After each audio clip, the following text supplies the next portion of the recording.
दुनिया में पूरी तरह से ज़ॉम्बी वायरस फैल चुका था और इसी बीच हमें एक माइक नाम के बंदे को दिखाया जाता है। वह भी ज़ॉम्बी संक्रमित हो चुका था, लेकिन उसके पास अभी भी 48 घंटे बचे थे पूरा ज़ॉम्बी बनने में, और उसकी पीठ के पीछे थी उसकी 9 महीने की बच्ची जो अभी भी सही सलामत थी। क्या माइक अपनी बेटी को इस ज़ॉम्बी वायरस से बचा पाएगा? क्या वह ज़ॉम्बी बनने से पहले अपनी बेटी को किसी सही इंसान के हाथों में सौंप पाएगा या नहीं? कहानी की शुरुआत में हमें दिखाया जाता है कि माइक को बड़ी मुश्किल से कुछ जिंदा इंसान दिखे। वह बस उनसे हल्का सा अभिवादन करता है, लेकिन सामने वाले ने जवाब देने के बजाय कमर से बंदूक निकाल ली, क्योंकि दुनिया में हर तरफ ज़ॉम्बीज़ ही ज़ॉम्बीज़ फैले हुए थे और कुछ गिने चुने लोग बचे थे। खाने की कमी ने इंसानों के बीच का भरोसा भी खत्म कर दिया था। माइक अपनी पत्नी एला और छोटी सी बेटी के साथ 2.5 महीने से एक नाव पर रह रहा था। नाव पर रहना सुरक्षित जरूर था, पर खाने पीने की चीजें सबसे बड़ी समस्या बन चुकी थी। एक दिन माइक ने दूर एक छोड़ी हुई यॉट देखी। वह छोटी नाव लेकर वहां तक पहुंचा। उम्मीद थी कि वहां कुछ खाना मिल जाए। सबसे पहले उसने आईने से अंदर देखा। जब उसे कोई खतरा नहीं दिखा तो वह अंदर चला गया। किस्मत अच्छी थी कि उसे बहुत सारा खाना मिल गया, इतना कि वे कुछ महीनों तक और जिंदा रह सकते थे। वह खुश होकर खाना लेकर वापस लौट आया, लेकिन उसे क्या पता था कि उसकी यही लापरवाही उसकी पत्नी को मौत के मुंह में डाल देगी। जब वह सो रहा था तो एला चुपचाप उठी और उसी यॉट पर पहुंची, सिर्फ अपने पति के लिए एक रेजर ब्लेड ढूंढने। उसे रेजर तो मिल गया, लेकिन अचानक अंदर से एक अजीब सी आवाज आई। घबराकर वह मुड़ी और भागने लगी, मगर तब तक बहुत देर हो चुकी थी। पता नहीं कितना वक्त गुजरा। माइक अपनी बेटी के रोने से जागा। वह पत्नी को ढूंढने उठा, तभी जमीन पर उसे खून के निशान दिखाई दिए। उसने घबराते हुए बाथरूम का दरवाजा खोला और अंदर देखा उसकी पत्नी घायल हुई अपने जख्मों पर पट्टी बांध रही थी। वह कुछ समझ ही नहीं पाया जब तक कि एला ने अपनी कलाई में काउंटडाउन ब्रेसलेट नहीं बांधा। तब जाकर उसे एहसास हुआ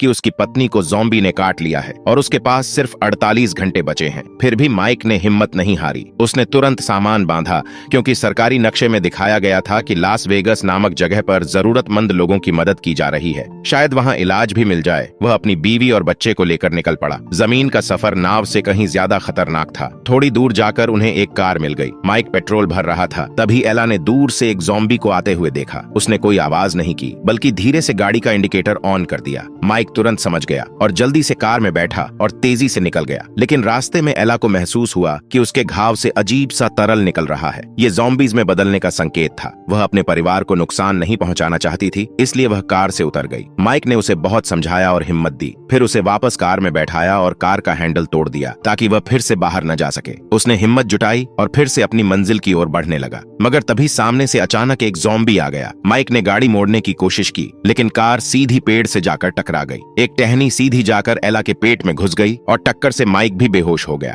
होश आने तक बहुत देर हो चुकी थी। एला अब पूरी तरह से ज़ॉम्बी बन चुकी थी। माइक ने उसे रोकना चाहा, पर उसने उसे भी काट लिया। उसने किसी तरह बेटी को कार से बाहर निकाला और फिर भारी दिल से उसने अपनी पत्नी को मुक्ति दी। उसके बाद वह जमीन पर बैठा गुस्से, दर्द और निराशा से भरकर चीखा। वह भी पत्नी के पीछे मर जाना चाहता था, पर वो अपनी बेटी के लिए ऐसा नहीं कर सकता था। इसलिए उसने पत्नी की कलाई से वह काउंटडाउन ब्रेसलेट निकाला और अपने हाथ में बांध लिया। बेटी को पीठ पर लाद कर निकल पड़ा। अब उसके पास सिर्फ 2 दिन थे किसी सुरक्षित इंसान को ढूंढने के लिए जो उसकी बेटी की देखभाल कर सके। सफर में बेटी बार बार रोती थी तो वह पत्नी का परफ्यूम चारों ओर छिड़क देता, जिससे बेटी को माँ की खुशबू आती और वह चुप हो जाती। रास्ते में उसने वही ज़ॉम्बी देखा जिसने कार एक्सीडेंट कराया था। वह उसे मारने जा रहा था, पर तभी एक लड़की आ गई और उसे रोका। उसने अपने हाथ में चाकू से कट लगाया। खून की गंध सूंघकर ज़ॉम्बी उसके पीछे चला गया। शायद वह ज़ॉम्बी उसका कोई करीबी था। वह बस उसे अपने साथ रखना चाहती थी, भले ही वह इसी रूप में क्यों नहीं हो। माइक आगे बढ़ता गया और आखिरकार उसे रात होते होते एक राहत केंद्र मिल ही गया, पर वहां बहुत ज्यादा सन्नाटा था, न बिजली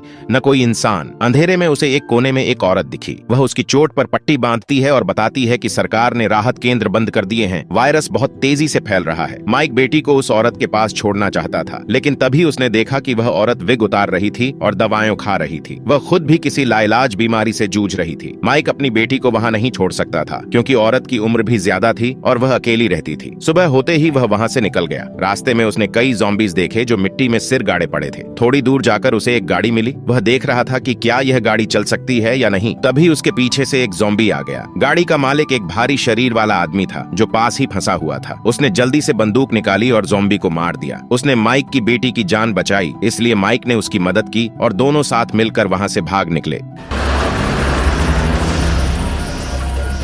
वह आदमी अपनी पत्नी के साथ एक गैस स्टेशन में रहता था। पहली नजर में वे दोनों बहुत अच्छे लगे। मर्द ने लौटते ही पत्नी को एक हार भेंट किया, लेकिन जब वह मुड़ा तो पत्नी ने हार को घृणा से फेंक दिया। माइक यह सब देखकर हैरान रह गया। थोड़ी देर बाद वह आदमी बोला, चलो तुम्हें शूट करना सिखाता हूँ। माइक ने बेटी उस महिला को सौंपी और उसके साथ चला गया। वहाँ उन्होंने कुछ ज़ॉम्बीज़ को शूट करके मारा, पर जब पास जाकर देखा तो वहाँ एक लड़की पिंजरे में बंद थी, वही लड़की जिसे उसने पहले रास्ते में देखा था। अब माइक समझ गया था कि यह जोड़ा दूसरों की जानों से खेलता है। उसने तय किया कि अपनी बेटी को इनके हवाले नहीं करेगा। दूसरी तरफ महिला ने देखा कि बेटी के शरीर पर कुछ अजीब सा द्रव लगा हुआ था। वह सब समझ गई, पर उसने कुछ नहीं कहा। चुपचाप बच्चे के कपड़े धोकर सुखा दिए। जब माइक लौटा तो उसे पता चल चुका था कि महिला सब जान चुकी है, पर उसने कुछ कहा नहीं। उसे लगा शायद यही वो इंसान है जिसे वह अपनी बेटी को सौंप सकता है। अब उसका वक्त खत्म हो रहा था। उसने बेटी से विदा ली और बाहर जाकर सरकार से मिले इंजेक्शन गन से अपनी जान खत्म करने की तैयारी की। तभी वह महिला बेटी को गोद में लिए भागती हुई वहां पहुंची। वह जानती थी कि माइक अब क्या करने वाला है। उसने अपनी पूरी कहानी बताई कि पत्नी एला की मौत के बाद मुझे पता था कि मैं खुद भी वायरस से संक्रमित हो चुका हूँ। जब उसने मोटे आदमी की पत्नी से कहा कि कृपया मेरी बेटी की देखभाल करना,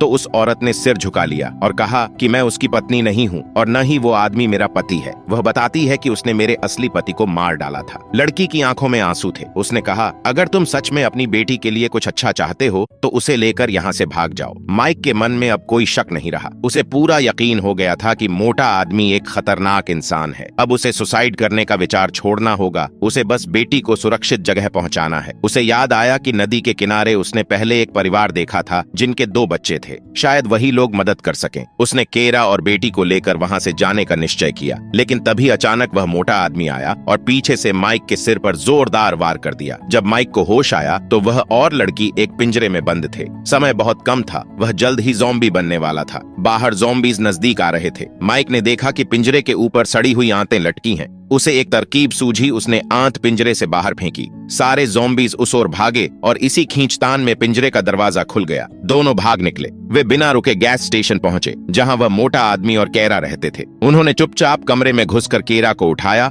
और वहां से भागने लगे। मोटा आदमी गहरी नींद में था। उसे भनक तक नहीं लगी। जैसे ही वे कार के पास पहुंचे, मोटा बंदूक लिए कमरे से बाहर आ गया। केरा ने उसे रोकने की कोशिश की, पर गोली चल गई और केरा वहीं गिर पड़ी। मोटा ऊपर से कूदकर उनका पीछा करने लगा। माइक जल्दी से बेटी को लेकर वहां से भाग गया। वह किसी तरह एक गुफा में छिप गए। बाहर मोटा उनका नाम पुकारता हुआ चिल्लाता रहा, मगर वे एकदम चुप रहे। थोड़ी देर में वह वहां से चला गया। रात बीती। गहरी नींद में तीनों सो गए, पर लड़की की नींद अचानक खुल तो उसने देखा कि माइक दीवार पर लगे खून के धब्बे चाट रहा था। संक्रमण अब तेजी से बढ़ रहा था। सुबह होश में आने के बाद वह फिर से बेटी और लड़की के साथ चल पड़ा। रास्ते में वे एक पेड़ के पास रुके। वहीं लड़की के पिता को ज़ॉम्बी बनने के बाद मारा गया था। लड़की ने अपने पिता के लिए प्रार्थना की और तीनों फिर से आगे बढ़ गए। अब माइक को बुखार, दर्द और कमजोरी महसूस होने लगी थी। काउंटडाउन में सिर्फ 9 घंटे बचे थे। वह दर्द से तड़पता हुआ गिर पड़ा। लड़की ने बेटी को संभाला, उसे गोद में उठाया और चलती रही। आखिरकार वे उस परिवार तक पहुंच गए, पर सामने दिल दहला देने वाला दृश्य था। आदमी अपनी पत्नी और बेटियों के लिए कब्र खोद रहा था। उन्हें भी ज़ॉम्बी ने काट लिया था। उसने माइक को देखकर कहा, भाई अब भागने से कुछ नहीं होगा।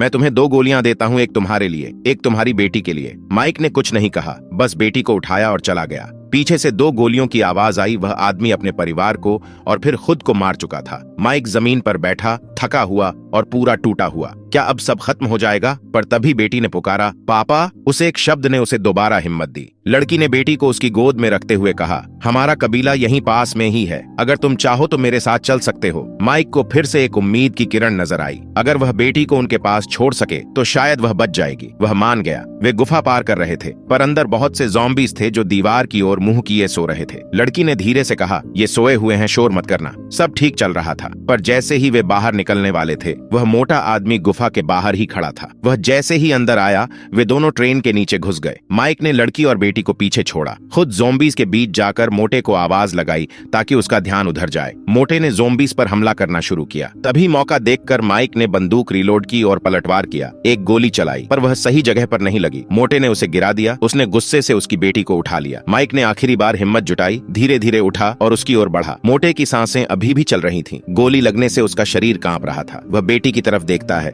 मुस्कुराता है और बिना कुछ कहे मर जाता है। माइक ने देखा कि बेटी सुरक्षित थी। लड़की को सिर पर चोट लगी थी, इसलिए वो थोड़ी कमजोरी महसूस कर रही थी। अब माइक खुद को मुश्किल से संभाल पा रहा था। उसने बेटी को उठाया, थोड़ी दूर चला, फिर जमीन पर गिर पड़ा। उसका चेहरा पूरी तरह संक्रमित हो चुका था। वह खुद को बार बार झटका देता, जैसे होश में रहने की कोशिश कर रहा हो। भूख और वायरस ने उसे तोड़ दिया था। वह बेटी की ओर देखता है और एक योजना बनाता है। वह अपनी बेटी को जमीन पर सुरक्षित रखता है और एक टहनी पर सड़ी हुई मांस की गांठ बांधता है। फिर अपने हाथ को खुद ही बांध लेता है और मुंह में लोहे का गार्ड ठूंस देता है ताकि वह किसी को नुकसान न पहुंचा सके। कुछ ही देर में वह पूरी तरह ज़ॉम्बी बन जाता है, पर फिर भी चलना बंद नहीं करता। थोड़ी दूरी पर लड़की का कबीला ज़ॉम्बीज़ को मार रहा होता है। तभी उन्हें एक बच्चे की रोने की आवाज सुनाई देती है। वे मुड़कर देखते हैं तो धुंध के बीच से एक ज़ॉम्बी अपनी पीठ पर एक छोटी सी बच्ची को उठाए धीरे धीरे उनकी ओर बढ़ रहा था। सड़े मांस की आंतें उसे आगे बढ़ने के लिए लुभा रही थीं। वह पिता जो अब इंसान नहीं रहा, फिर भी अपने आखिरी क्षण तक अपनी बेटी को बचाने की कोशिश कर रहा था। कबीले के लोगों ने बच्ची को उठा लिया और उसके पिता माइक को शांति दी। अंतिम दृश्य में कबीले के लोग बच्ची को अपने समूह के पास ले जाते हैं और वे सब उसे बहुत प्यार करते हैं। फिर उन्होंने देखा कि बच्ची के पेट पर कुछ लिखा हुआ था। वो था थैंक यू। वो उसके पिता द्वारा छोड़ा गया आखिरी संदेश था। एक पिता ही अपने बच्चों के रियल हीरो होते हैं, जो इस मूवी में अच्छी तरह से दिखाया गया है। गाइस, माइक के लिए एक सब्सक्राइब तो बनता है।